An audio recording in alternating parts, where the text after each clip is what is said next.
प्रदोष व्रत। प्रदोष का तात्पर्य है रात का शुभारंभ। इसी बेला में पूजन होने के कारण प्रदोष नाम से प्रख्यात है।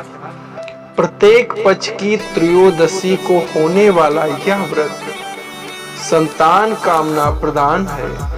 इस व्रत के मुख्य देवता आशुतोष भगवान शिव शंकर माने जाते हैं। सायंकाल में व्रत रखने वाले को शिव जी की पूजा करके अल्प आहार लेना चाहिए। कृष्ण पक्ष का शनि प्रदोष विशेष पुण्यदायी होता है। शंकर भगवान का दिन सोमवार होने के कारण इस दिन पड़ने वाला प्रदोष सोम प्रदोष कहा जाता है। सावन मास का प्रत्येक सोम प्रदोष विशेष महत्वपूर्ण माना जाता है।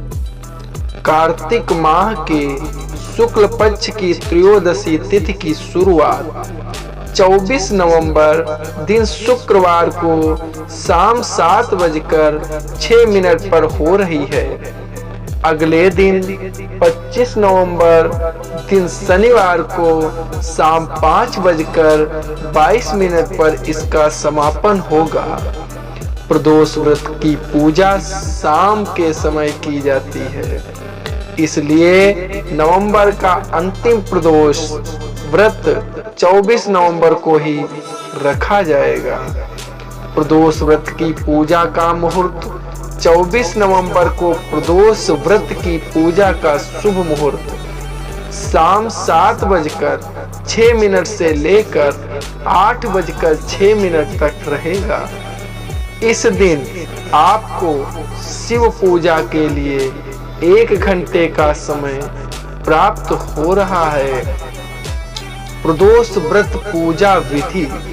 शुक्र प्रदोष व्रत के दिन सुबह उठकर स्नान आदि करें। इसके बाद भगवान भोलेनाथ के सामने दीपक प्रज्वलित जरूर करें। प्रदोष व्रत का संकल्प लें। संध्या समय शुभ मुहूर्त में पूजा आरंभ करें। गाय के दूध, दही, घी, शहद और गंगा जल आदि से शिवलिंग का अभिषेक करें। फिर शिवलिंग पर श्वेत चंदन लगाकर बेलपत्र, मदार पुष्प, भांग आदि अर्पित करें। फिर विधि पूर्वक पूजन करें और आरती उतारें। प्रदोष व्रत क्यों रखा जाता है? प्रदोष व्रत का क्या महत्व है? प्रदोष व्रत वाले दिन शाम के समय यानी प्रदोष काल में शिव जी की पूजा की जाती है। इस दौरान की गई सभी प्रकार प्रार्थनाएं और पूजा सफल मानी जाती है। शुक्र प्रदोष व्रत को शास्त्रों में शुभ फलदायी माना गया है। इस व्रत को करने से रोग, ग्रह दोष, कष्ट, पाप आदि से मुक्ति मिलती है। साथ ही निसंतान लोगों को संतान की भी प्राप्ति होती है। प्रदोष व्रत की कथा। प्राचीन काल में एक गरीब ब्राह्मणी अपने पति के मर जाने पर विधवा होकर इधर उधर भीख मांगकर अपना जीवन निर्वाह करती थी।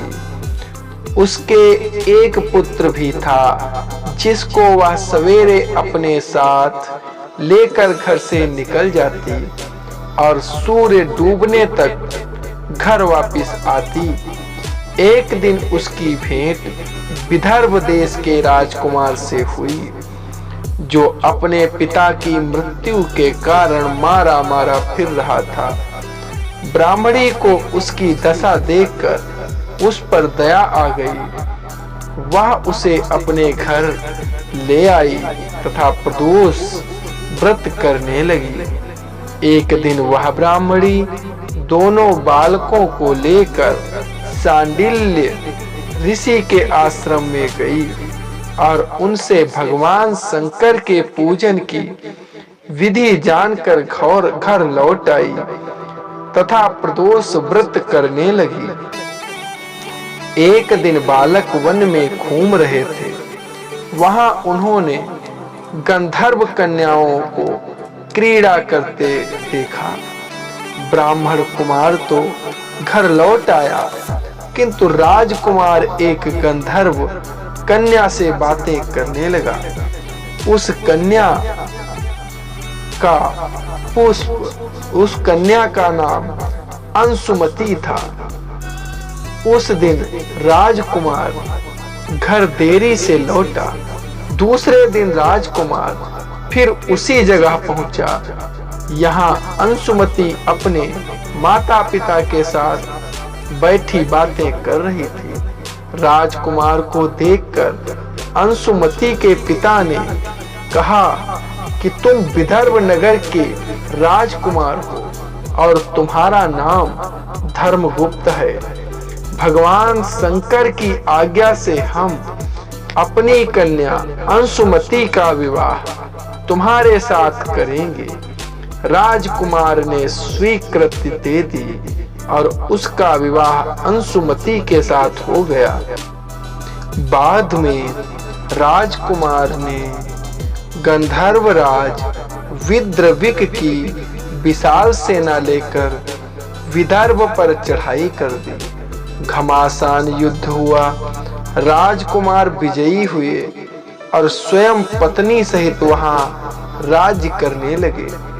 उसने ब्राह्मणी के पुत्र सहित अपने राजमहल में आदर के साथ रखा, जिससे उनके भी दुख दूर हो गए।